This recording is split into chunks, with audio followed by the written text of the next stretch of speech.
बिस्मिल्लाहिर्रहमानिर्रहीम। अस्सलाम वालेकुम स्टूडेंट्स, आज मैं आप सब के लिए class 10 chapter number 9 course of a circle का थ्योरम नंबर 4 लेकर आई हूँ। सबसे पहले हम स्टेटमेंट को देखते हैं। स्टेटमेंट में है if two chords of a circle are congruent. अगर दो कोर्ट्स एक सर्कल के इक्वल है, आप कॉन्ग्रेंट को इक्वल ही कह लीजिए। अगर दो कोर्ट्स एक सर्कल के इक्वल है then they will be equidistance from the centre, तो वो बराबर फासले पर भी होगा। इक्वी डिस्टेंस मतलब बराबर फासला। सबसे पहले हम देखते हैं कि कोर्ट्स क्या होता है। मेरे पास बेसिक चीज़ें लिखी हुई है। ये मेरे पास एक सर्कल है, इसका ये सेंटर है। अगर हम यहाँ से लाइन एक कॉर्नर से स्टार्ट करके या मिडल से गुजार के दूसरे कॉर्नर तक टच करते हैं, इसे डायमीटर कहते हैं। इसे डायमीटर कहते हैं। इसी तरह ये भी दो पॉइंट्स है। अगर ये ए और बी, ये ए से मैं लाइन स्टार्ट करके बी तक लेके जाती हूँ, ये हमारे पास कोड होगा। कोड बेसिकली दो पॉइंट्स को टच करने वाली एक लाइन होती है, लेकिन ये सर्कल के कहीं भी लगाई जा सकती है, नीचे, ऊपर, टॉप, राइट, लेफ्ट साइड, जहाँ पे आप लोग लगाना चाहें। अगर ये ऊपर मेरे पास एक लाइन है, ये सिर्फ एक पॉइंट को टच करी, इट्स अवर वन पॉइंट, तो ये हमारे पास टीजेंट कहलाती है। लेकिन अगर दो पॉइंट्स को टच करे तो ये टीजेंट नहीं, फिर कोड होगी। ये हमारे पास कोड है। डायमीटर और कोड में फ़र्क ये होता है कि डायमीटर सेंटर में से दो पॉइंट में से गुजरने वाली एक लाइन होती है, दो पॉइंट्स पर मुहित। ये एक पॉइंट है, ये बी पॉइंट है। इन दोनों पर मुहित जो है दो पॉइंटों पर मुहित एक लाइन जो होगी, जो सेंटर में से गुजरेगी, उसे डायमीटर कहते हैं। और जो सेंटर में से नहीं बल्कि कहीं से भी गुजर जाए, माइनर आर्क या मेजर आर्क कोई भी हो सकती है, उसे कोड कहते हैं। तो स्टेटमेंट में हमारे पास क्या था? If two chords of a circle, अगर दो कोर्ट्स एक सर्कल के इक्वल है, तो मैं आप लोग के पास ड्रॉ कर देती हूँ। ये मेरे पास एक सर्कल है, ठीक है। इसके दो कोड्स, एक कोड है, फर्स्ट करो, ये दूसरा कोड है। दो कोड है, ये एक दूसरे के इक्वल है, एक दूसरे के इक्वल है, then they will be equidistance, ये बराबर फासले पर होंगे फ्रॉम द सेंटर। इसका ये सेंटर है, इट्स मीन ये यहाँ से और यहाँ से ये दोनों बराबर फासले पर होंगे, क्योंकि ये इक्वी डिस्टेंस है। इक्वी डिस्टेंस है तो ये सेंटर से बराबर फासले पर होंगे। हम गिवन में क्या लिखते हैं? सबसे पहले गिवन की तरफ जाते हैं। आप लोगों ने गिवन को देख के परेशान नहीं होना। गिवन में बेसिकली क्या होता है, आप लोग ने रट्टा नहीं मारना, समझ लीजिएगा कि हमारे पास जो स्टेटमेंट में दिया हुआ है वो स्टेटमेंट में ये है। सबसे पहले बताया गया है एक सर्कल है और हमारे पास क्या है, if two chords of a circle are congruent. तो हम सबसे पहले नाम दे देते हैं। ये मेरे पास हो जाएगा ए, ये बी, ये सी और ये डी, ठीक है। तो क्या कहा गया है, हमने गिवन में क्या देना है, A B and C D are two equal chords of a circle. जैसे कि हमारे पास स्टेटमेंट में दिया गया था, वैसे का वैसा ही हमने गिवन में दे देना है, विथ सेंटर एट ओ। हमारे पास सेंटर क्या है, ओ है, विथ सेंटर एट ओ। हमने गिवन में वही लिखना है जो स्टेटमेंट में दिया हुआ है। आप लोग ने घबराना नहीं है कि गिवन हमने कैसे देना है, इसको रट्टा रट्टा ना मारे, आप समझ के याद करें, इंशाल्लाह ज़रूर याद होगा। फर्स्ट तो हमारे पास गिवन से हम ले लेंगे A B and C D are two equal chords of a circle with centre at O. Next हमारे पास क्या है, ओ एच। अब आप कहेंगे इसमें ओ एच का कहीं जिक्र ही नहीं था, यहाँ पे ओ एच कैसे आ गया? यहाँ से बहुत से बच्चे घबरा जाते हैं, ओ एच कहाँ से आ गया, ये हमारे पास था ही नहीं। सबसे पहले अगर हमारे पास यहाँ पे जिक्र आता है equi distance from the centre, कोई भी चीज़ अगर डिस्टेंस पे हो, बराबर फासले पर, तभी होती है जब उसका परपेंडिकुलर लिया जाए, जब वो परपेंडिकुलर पर हो। क्योंकि परपेंडिकुलर हमारे पास क्या होता है, 90 डिग्री का। ये मेरे पास है तो ये इट्स मीन ये हमारे पास परपेंडिकुलर होगा, तो हमारे पास 90 डिग्री का होगा। 90 डिग्री का होगा तो वो इक्वल होगा।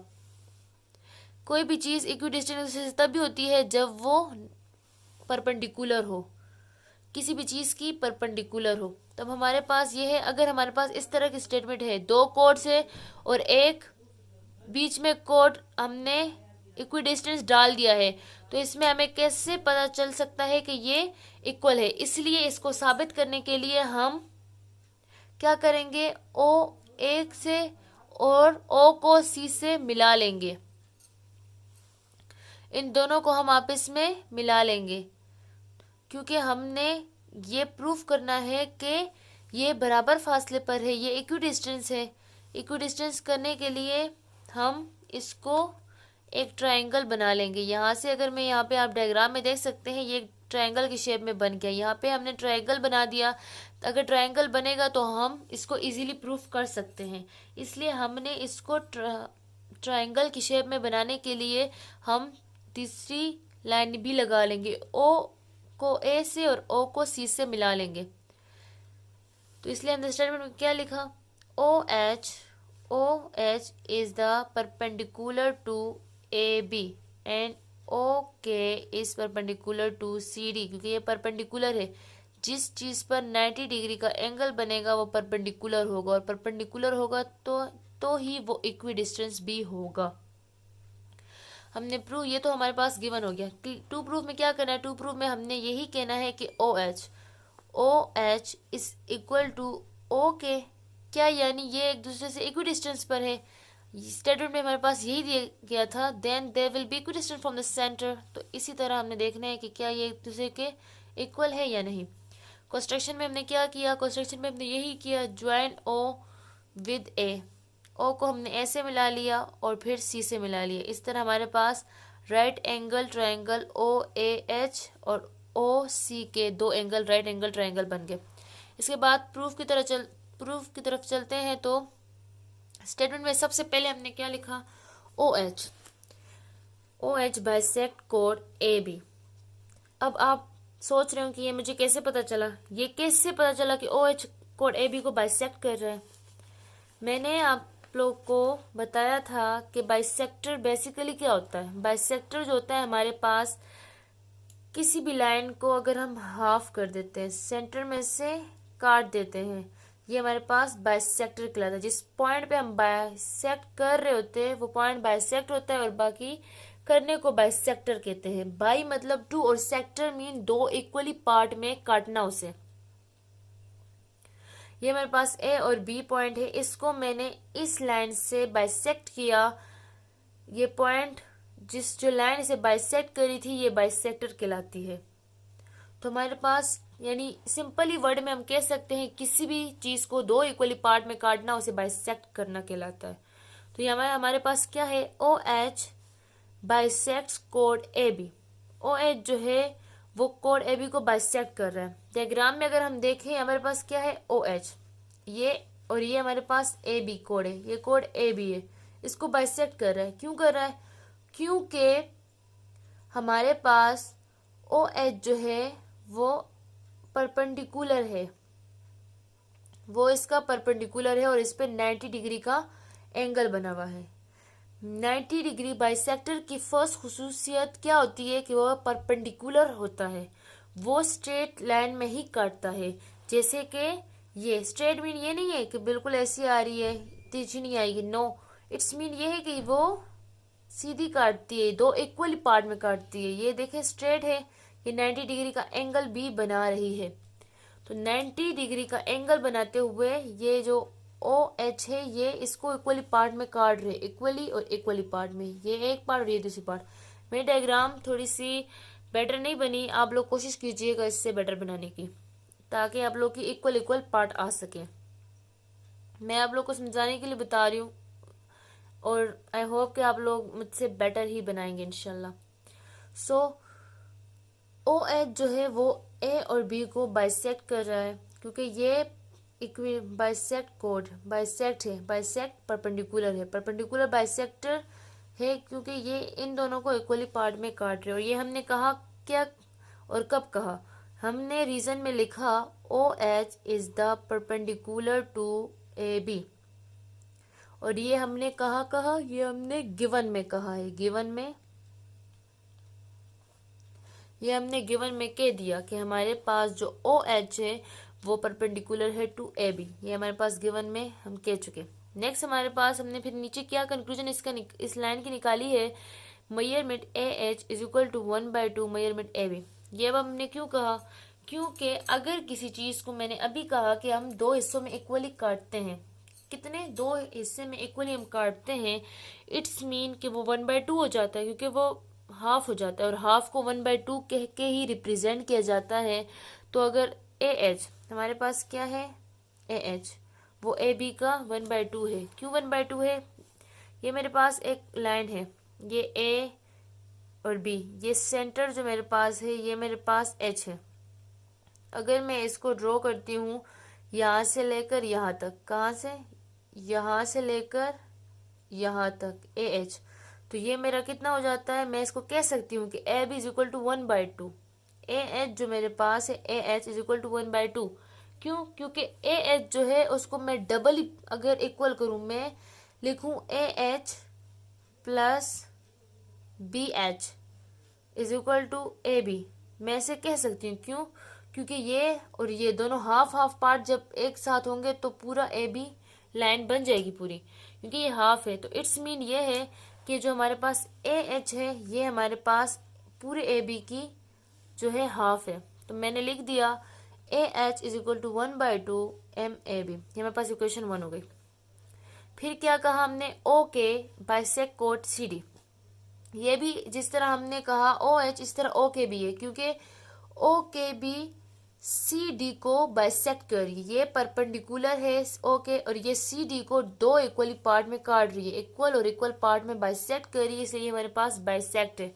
और ये हमने कहा गिवन में, ये भी हमने गिवन में ही कहा है, कहाँ पे, ये भी हमने गिवन में कहा है, क्योंकि O K is a perpendicular to C D, यहाँ पे हमने गिवन में कह दिया। इस लाइन की भी कंक्लूजन यही है कि एम सी के यानी measurement C K is equal to 1/2 measurement C D, क्योंकि सी डी का जो है ये जो सी के है ये हाफ है। अगर हम सी के और डी के को मिलाएंगे तो हमारे पास सी डी बनेगा, क्योंकि ये हाफ है। किसी भी दो हिस्सों में डिवाइड की हुई चीज को अगर हम ज्वाइन करते हैं तो हमारे पास वही चीज बन जाती है जिसको हमने डिवाइड किया होता है। क्योंकि अगर मेरे पास 4 रुपए हैं, ये मेरे पास 4 रुपीज है, मैं इसको दो इक्वली पार्ट में काटूंगी तो मेरे पास हो जाएंगे 2 इज इक्वल टू 1/2, या मैं कह सकती हूँ कि 2, मेरे पास 2 इज इक्वल टू 2 है। क्यों, क्योंकि मैंने इसको दो इक्वली पार्ट में काट दिया है। और अगर मैं वापस इसको प्लस करूं 2 + 2 इज इक्वल टू 4, क्योंकि अगर मैं 4 को डिवाइड कर सकती हूँ तो मैं प्लस भी कर सकती हूँ। यही एज इट इज यहाँ पे कहा गया है कि अगर सी के मेरे पास है, सी के जो है सी डी का टोटल सी डी जो एरिया था कोड था उसका हाफ है, क्योंकि ये इसको बाइसेक्ट कर रहा है और बाइसेक्ट जो चीज़ करती है वो हमेशा इक्वल ही काटती है। सो ये इक्वेशन हमारे पास 2 है। इसके बाद हमने क्या कहा, A B is equal to C D, ये भी हमें कहा गिवन में बताया गया था, गिवन में बताया गया था, हमारे पास इक्वेशन 3 है। गिवन में आके देखते हैं तो क्या कहा गया है, A B and C D are 2 equal chords, यानी ए बी और सी डी दोनों इक्वल कोड्स, इट्स मीन के दोनों आपस में इक्वल है। जब दोनों इक्वल है तो वो आपस में ही इक्वल है ना, तो ये दोनों आपस में इक्वल है, हमारे पास इक्वेशन 3 हो गई। लास्ट में हमने क्या लिखा, A H is equal to C K, ये हमारे पास इक्वेशन 4 हो गई। ये है ए एच और ये है सी के, ये मेरे पास इक्वल हो गई। किसको हमने यूज किया, यूजिंग 1, 2 एंड 3। 1 में क्या कहा गया था कि ए एच जो है वो ए बी का हाफ है, 2 में कहा कि सी के जो है वो सी डी का हाफ है, ठीक है। यानी मैं एक डायग्राम की तरफ आप देखें, ए एच जो था हमारे पास ये हिस्सा जो था ये इस पूरे का हाफ है, ए एच जो है ए बी का हाफ है, सी के जो है वो सी डी का हाफ है, ठीक है। और ये हमें यहाँ पे पता चल गया था कि ए बी और सी डी दोनों आपस में इक्वल है। जब ये पूरे जो फुल जो है वो इक्वल है, इट्स मीन के हाफ वाले पार्ट भी एक दूसरे के इक्वल ही होंगे। अगर मैं फर्ज करें मेरे पास यहाँ पे 2 लाइनें हैं, ठीक है, एक लाइन दो लाइनें, ये मेरे पास ए बी, मैं वही नाम देती हूँ ताकि आसानी समझ आ जाए, ए बी, और ये है सी डी। ठीक है, मैंने अब क्या किया, इसको इक्वली हाफ कर दिया, इसको मैंने एच कर दिया और इसको के।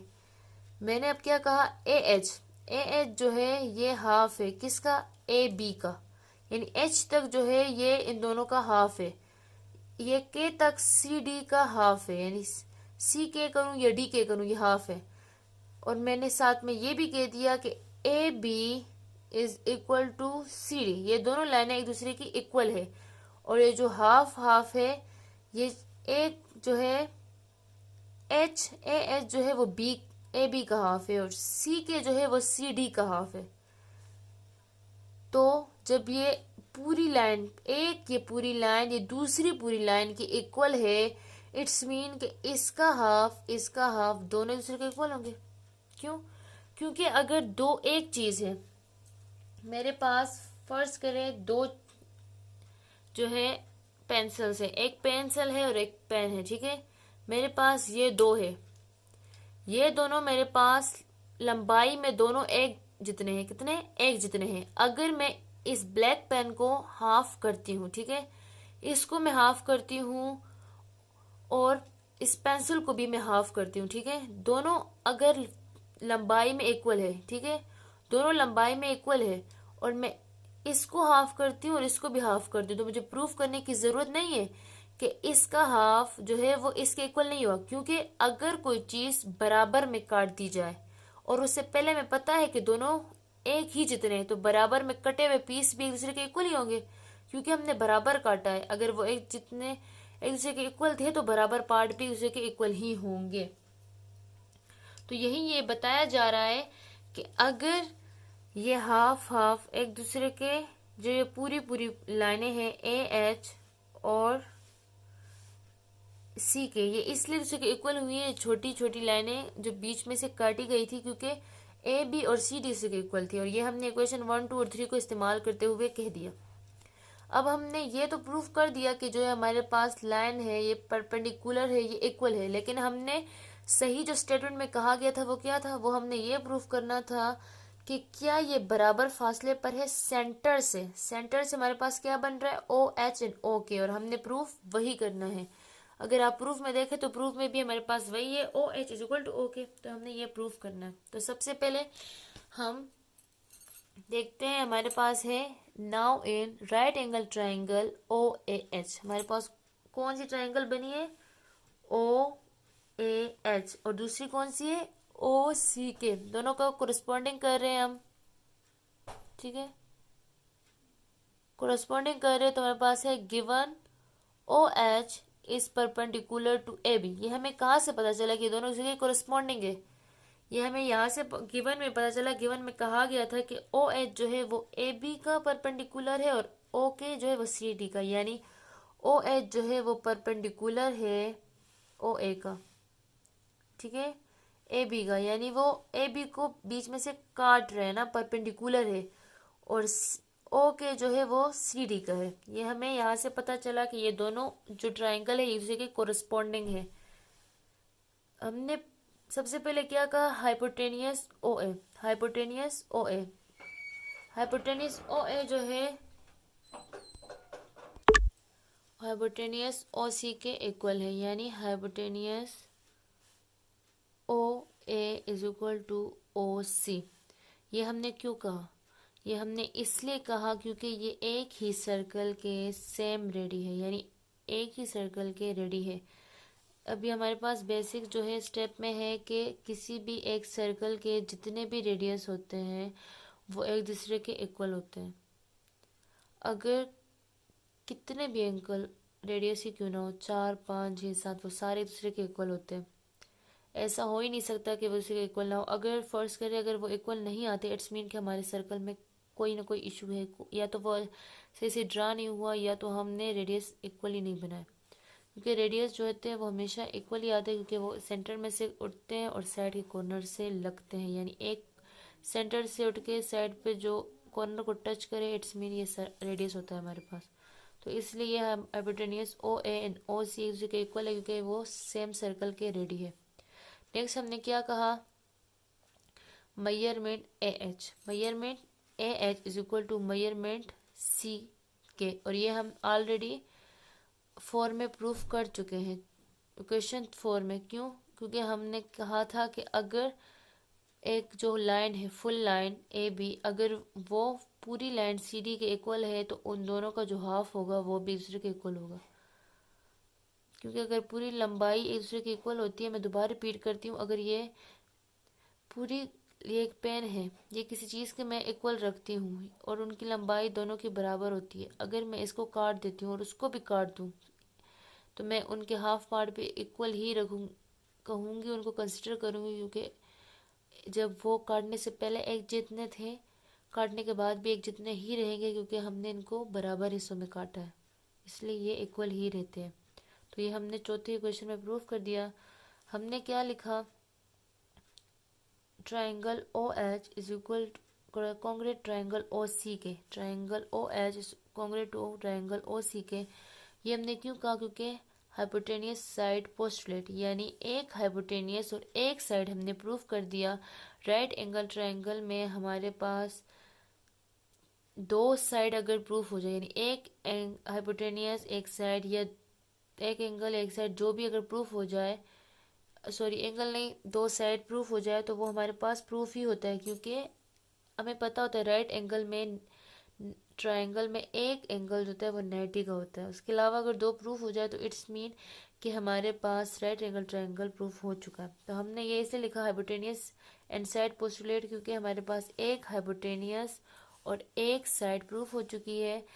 इस वजह से हम थर्ड को भी प्रूफ कर लेंगे, इक्वल रखेंगे, क्योंकि अगर दो साइडें इक्वल है इट्स मीन कि तीसरी भी इक्वल ही होगी। जैसे कि मैंने आप लोगों को कहा था कि किसी भी ट्रायंगल की 3 एंगल्स होते हैं और तीन एंगल होते हैं और 3 साइड होते हैं, टोटल 6 कंपोनेंट्स होते हैं। अगर किसी भी ट्रायंगल के 3 चीज़ें दूसरे ट्रायंगल के इक्वल हो जाए इट्स मीन कि वो इक्वल है, यानी एक साइड 2 एंगल या 2 साइड 1 एंगल या तीनों एंगल या तीनों साइड अगर दूसरे की प्रूफ हो इक्वल हो जाए इट्स मीन कि वो प्रूफ हो गया, क्योंकि 3 चीज़ें बेसिकली प्रूफ करनी होती है और तीनों ऑलरेडी हो जाती है, हम तीनों को टच नहीं करते। इस तरह राइट एंगल ट्रायंगल में हम सिर्फ 2 चीज़ों को ही प्रूफ करते हैं और 2 चीज़ें हमारे पास प्रूफ हो चुकी है, इसलिए हम लास्ट में लिख लेंगे कि O H is also equal to O K, यानी O H is equal to O K, और हमने प्रूफ भी यही करना था। इट्स मीन कि हमारा ये थ्योरम प्रूफ हो चुका है। उम्मीद करती हूँ कि आप लोग को समझ आ गया होगा, और अगर फिर भी किसी चीज़ की कोई कमी रह गई या मैंने नहीं बताया तो आप प्लीज़ कमेंट कीजिए, ताकि मैं आप लोग को उसका भी आंसर दे सकूं। शुक्रिया। नेक्स्ट वीडियो के लिए हमें लाइक कीजिए, कमेंट्स कीजिए और सब्सक्राइब कीजिए।